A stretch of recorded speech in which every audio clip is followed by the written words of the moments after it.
Para uma pessoa que se cobra demais, um dos piores sentimentos é chegar ao fim de um dia, de um mês ou de uma semana com a impressão de que não fez nada do que queria ter feito.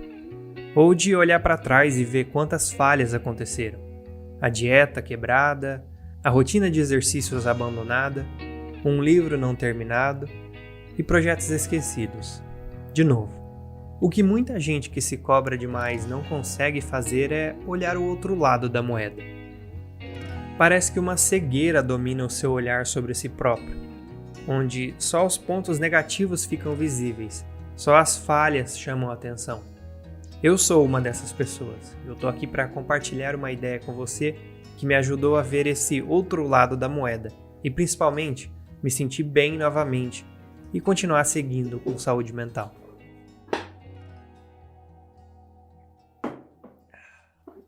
Eu não sei dizer quantas vezes eu me peguei no fim do dia ou no fim de uma semana sentindo que eu falhei, com aquele sentimento que eu não fui produtivo o suficiente.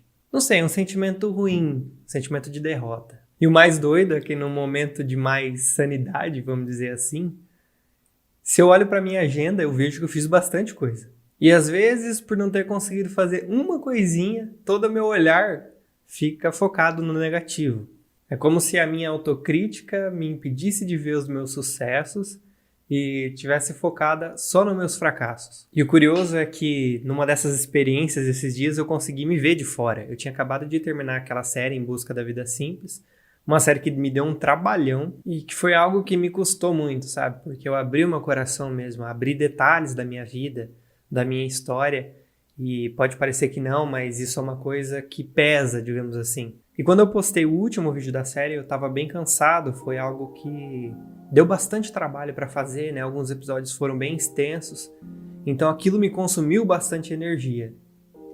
E aí quando eu fui trabalhar no próximo vídeo do canal, eu não tava conseguindo. De todas as ideias que eu tinha ali guardadas para próximo vídeo, eu não conseguia desenvolver nenhuma com profundidade. E foi aí que eu tive um insight. Uma percepção que me fez acordar imediatamente. Por eu não ter conseguido finalizar um roteiro, a minha mente parece que automaticamente entrou no modo opressor e eu fiquei me sentindo mal, sentindo que eu estava falhando. Como se eu fosse o meu chefe, mas um chefe tóxico, autoritário, além do ponto, e que não reconhece nada do que você faz de bom. Eu só dizia pra mim assim, você ficou aí procrastinando e não fez o roteiro a tempo. Então usa qualquer tempo que você ia descansar para terminar isso logo, você precisa fazer isso. E o que virou a chave foi eu conseguir ver que eu estava sendo opressor comigo mesmo naquele momento. E o mais estranho nisso tudo é que eu nunca teria esse tipo de postura com outra pessoa. Seja quem fosse, eu nunca ia falar desse jeito. Eu apoiaria, eu ajudaria essa pessoa a ver o tanto de coisa que ela fez, por tudo que ela passou, tudo que ela conquistou e como ela merece esse espaço para descansar, para recarregar. Ou seja, eu trato as pessoas bem, mas quando se trata de mim, a coisa não é bem assim. Eu simplesmente estava sendo um tirano com a pessoa mais importante do mundo. E não porque eu, de fato, sou a pessoa mais importante do mundo, mas da minha perspectiva existencial, eu sou a pessoa mais importante do meu mundo, porque sem eu, não tem mundo, não tem percepção. Você entende o que eu tô falando, né? Do meu ponto de vista, eu sou a pessoa mais importante do mundo. E a partir desse momento, eu comecei a notar outras agressões que eu estava cometendo comigo mesmo. Eu pude perceber como a minha mente estava sempre operando nesse modo tirano quando se tratava de mim. Vendo isso, eu consegui trazer para a consciência e reconhecer tudo aquilo que eu tenho conquistado. A força que eu tenho, que eu tive nesses períodos que vem passando, eu reconheci para mim mesmo que todo o esforço que eu fiz para que aquela série fosse produzida me dava o direito de ter pelo menos uma semana de descanso. Eu merecia.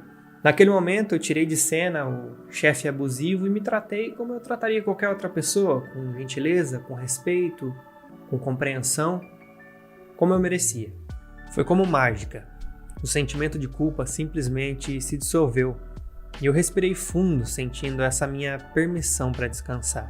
Eu me deixei sentir carinho por mim, carinho por essa pessoa que eu gosto, que eu admiro. Se eu tenho feito o meu melhor com o conhecimento que eu tenho no momento, eu preciso demonstrar isso para mim mesmo.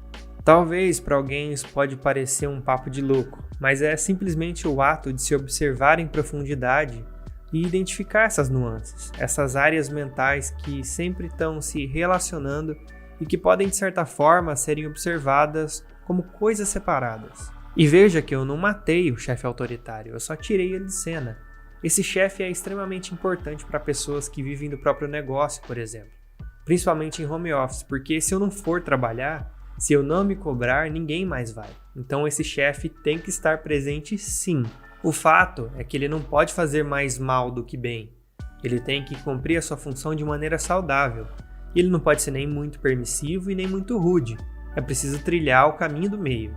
Se eu for produzir para esse canal aqui só quando eu estou inspirado, só quando eu estou motivado naquele fluxo criativo, eu não vou conseguir criar da maneira como eu desejo, com o volume suficiente para criar um trabalho coeso, que é o que eu quero. Para quem não sabe, esse aqui não é o meu trabalho principal, então muitas vezes, ou quase sempre, eu uso meus fins de semana e as minhas noites para produzir para cá. Então o chefe é muito importante para me ajudar a continuar produzindo, mesmo porque muitas vezes, ou na maioria das vezes, na verdade, não é a motivação que me faz começar, é a iniciativa, é eu começar a agir que vai fazer surgir essa motivação. Então, entende a importância do papel do chefe nesse sentido?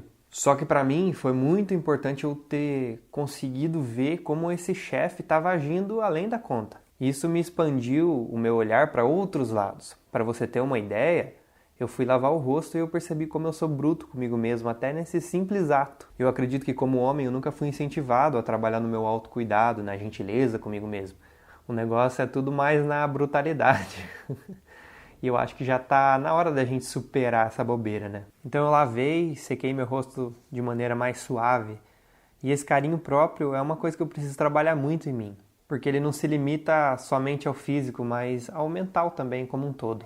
Eu sempre estou pensando em ser gentil com o próximo, mas quase nunca comigo mesmo. E aí com esse simples exemplo, eu pude perceber como que essa autotirania se espalha para outras áreas. Isso me identificou com uma técnica que eu conheci anos atrás, que é identificar essa criança que chora, que pede por carinho dentro da minha mente. Então, em vez do chefe autoritário, às vezes é preciso trazer à tona a figura da autoridade carinhosa, aquela que acolhe, aceita, aconselha e perdoa. Toda essa experiência me ajudou a entender a importância de me deixar bem consciente que eu preciso agir dessa forma mais gentil comigo mesmo.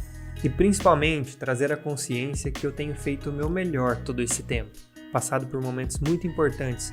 Primeiro, de arriscar uma vida fora da CLT, vivendo do próprio negócio, tendo toda a responsabilidade sobre isso, sobre a casa, sobre si próprio e mais, em meio a uma pandemia.